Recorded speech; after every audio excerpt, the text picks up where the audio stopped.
네, 오늘 본회의가 열리면 눈여겨봐야 할 건 두 가지인데요. 먼저 정세균 국무총리 임명동의안 그리고 검경 수사권 조정 법안입니다. 자유한국당이 반대하고 있는 만큼 4+1 협의체 공조가 유지되느냐가 중요한데요. 최근 검찰 고위직 인사에 대해 4+1 협의체 내 야당도 비판의 목소리를 내고 있는 만큼 균열일 가능성도 있다는 겁니다. 자, 그래서였을까요?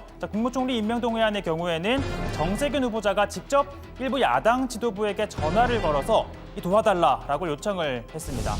민주평화당 정동영 대표가 직접 그 사실을 전했는데요. 정 대표, 선거 중립을 요구했다고 합니다.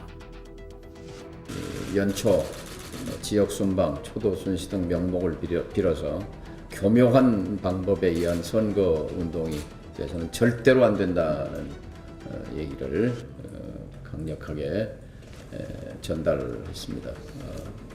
2004년도에 고 노무현 대통령이 현직 대통령일 때 열린 우리당이 잘 됐으면 좋겠다는 발언 하나가 탄핵의 빌미가 됐던 것을 상기하시기 바랍니다. 자, 그러니까 현재 민주당 국회의원이기도 한 정세균 후보자가 국무총리에 취임한 다음 현장 시차를 명분으로 전국을 다닌다면 사실상 민주당 선거운동을 지휘하는 것과 다르지 않다라는 주장입니다. 자, 정세균 후보자도 도덕적으로 비난받을 일은 하지 않겠다, 걱정하지 말라라고 당부했다고 합니다.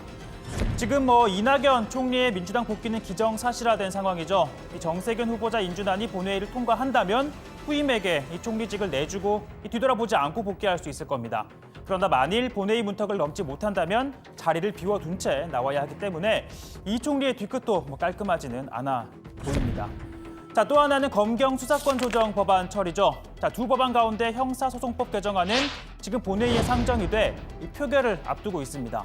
자, 검찰청법 개정안은 오늘 상정을 한 다음 한국당의 필리버스터 신청 여부에 따라 곧바로 표결에 붙이느냐 마느냐가 정해지게 되는데요.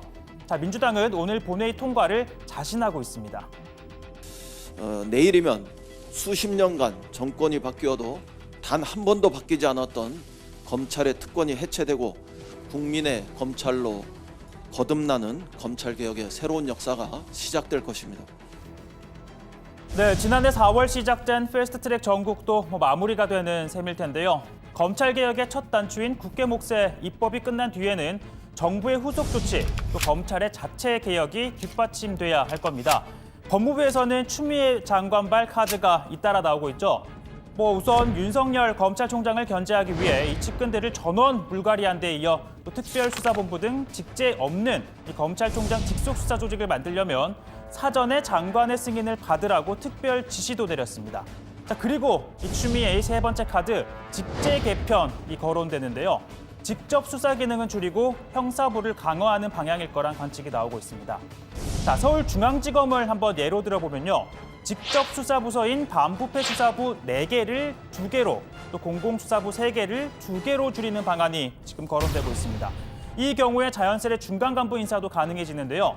자, 검사 인사 규정은 차장 검사, 또 부장 검사의 필수 보직 기간을 1년으로 보장을 하고 있습니다. 하지만 직제 개편은 예외인데요. 따라서 지난해 8월 부임한 중간 간부들에 대한 인사도 조기에 가능해진다는 겁니다. 자, 제가 예를 한번 들어보면요. 이 반장들의 필수 근무 기간 3년으로 보장이 돼 있다고 합시다. 자, 가만히 보니까 너무 많은 것 같다. 자, 야당이 있으니까 국회를 없애면 되겠네라고 직제를 개편한다고 하면 국회반장 자리가 없어지는 겁니다.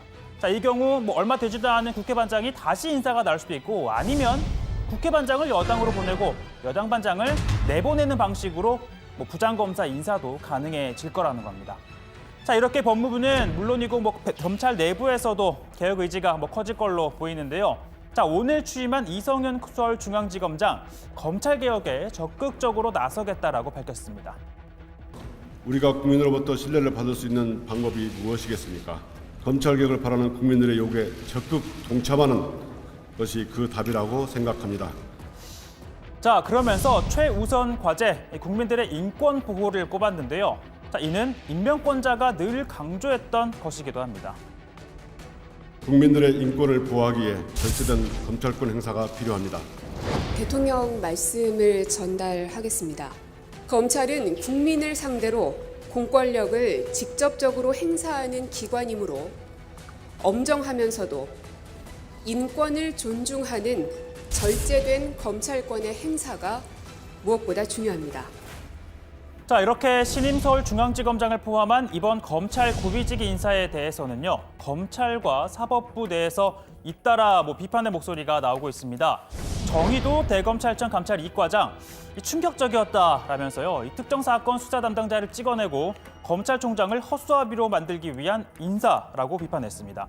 그리고 사법부에서는 김동진 서울중앙지법 부장판사 역시나 헌법 전신에 정면으로 배치된다며 정권 비리 관련 수사팀 해체라고 주장하기도 했습니다.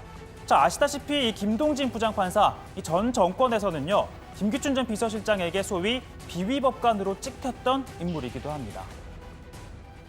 양승태 대법원장 시절에 김동진 부장판사라는 판사가 원세훈 전 국가정보원장의 공직선거법 위반 혐의에 대해서 무죄를 선고한 1심 판결을 비판하는 글을 법원 내부 게시망에 올렸다가 정직 2개월의 징계를 받았던 적이 있습니다.